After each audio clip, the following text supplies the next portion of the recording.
চারদিকে শুধু ভুয়া ভুয়া ভুয়া। লিটন ভুয়া, সাকিব ভুয়া, তামিম ভুয়া, মাশরাফি ভুয়া, সোহান ভুয়া, এই ভুয়া ওই ভুয়া। এই ক্রিকেট অঙ্গনে বিশেষ করে বাংলাদেশ ক্রিকেটে ভুয়া শব্দটি কিভাবে আসলো, চলুন তা খুঁজে বের করি। বাংলাদেশ ক্রিকেটে ভুয়া শব্দটি এসেছে সাকিব আল হাসানের মাধ্যমে। 2023 বিশ্বকাপের সময় সাকিব আল হাসান দেশের মাটিতে এসেছিলেন অনুশীলন করার জন্য।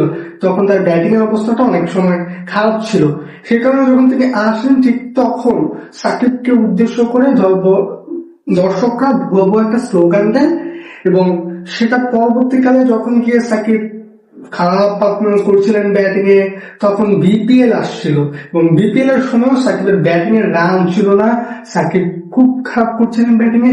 ঠিক সেই সময় গ্যালারি থেকে, বিপিএল যে গ্যালারি রয়েছে সেখান থেকে ভুয়া ভুয়া স্লোগান আসছিল সাকিবের বিপক্ষে। এবং সাকিব একবার বলেছিলেন সংবাদ সম্মেলনে এসে, ওরা যখন ভুয়া বলছিল আমি তখন ওদের দিকে তাকাই এবং ওরা তখন আবার সাকিব সাকিব বলছে।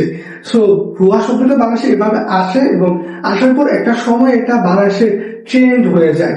ভুয়া যে খারাপ করো তাকে ভুয়া। এর পরবর্তীতে সবচেয়ে বেশি শিকার হয়েছেন লিটন কুমার দাস। বিপিএল এর একটা ম্যাচে লিটন দাস দাঁড়িয়ে দাঁড়িয়ে দর্শকদের ভুয়া ভুয়া শুনেছেন, দর্শকদের কুটিক্তি শুনেছেন, এবং এরপর থেকেই মূলত শুরু হয়ে গেছে ভুয়া ভুয়া। বাংলাদেশ কেউ খারাপ করলে তাকে ভুয়া বলা হয়, কিংবা বাংলাদেশের কোনো দল খারাপ করলে পুরো দলকে ভুয়া বলা হয়। তামিমকে ভুয়া বলা হয়েছে, তামিম এই শিকার হয়েছে নাজমুল হোসেন শান্ত, তামিম, লিটন কুমার দাস। এখন এটা শিকার হচ্ছেন জাকির আলী অনেক। জাকির আলী অনেক ভুয়া ভুয়া শুনতে পারবেন, কেন শুনবেন? তিনি পারফরমেন্স খারাপ করেছেন, তিনি ভুয়া ভুয়া শুনতে পারেন, কিন্তু জাকির আলীকে শুধু ভুয়া ভুয়াই বলা হচ্ছে না, অকথ্য ভাষায় গালাগালি, যেটা সূর্যের সীমা পাড়িয়ে শেষ হয়ে গেছে। জাকির আলীর সাথে যেটা হইতেছে সেটা বর্তমানে অন্যায়। ক্রিকেটিং বিচার করতে গেলে এটাকে অন্যায় বলতেই হবে আপনাকে। জাকির আলীর সাথে আপনারা এই কাজ করতে পারেন না। জাকির আলী অনেক যতই খারাপ হোক না কেন, জাকির আলী বাংলাদেশের খেলোয়াড় এবং তাকে এইভাবে অপমান করা আপনাদের সাজে না।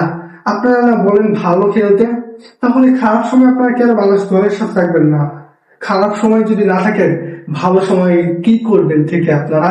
আপনাদের জমানো সমর্থক দিয়ে কি করবে বাংলাদেশ ক্রিকেট বোর্ড কিংবা বাংলাদেশ ক্রিকেট দলের খেলোয়াড়রা? নিজের মাথার বিবেকটা খাটান, আপনারা মাঠে গিয়ে কি করেন? অকথ্য ভাষায় গালাগালি বাদে আমি তার রাজ সাক্ষী। আপাতত আমি বিদায়।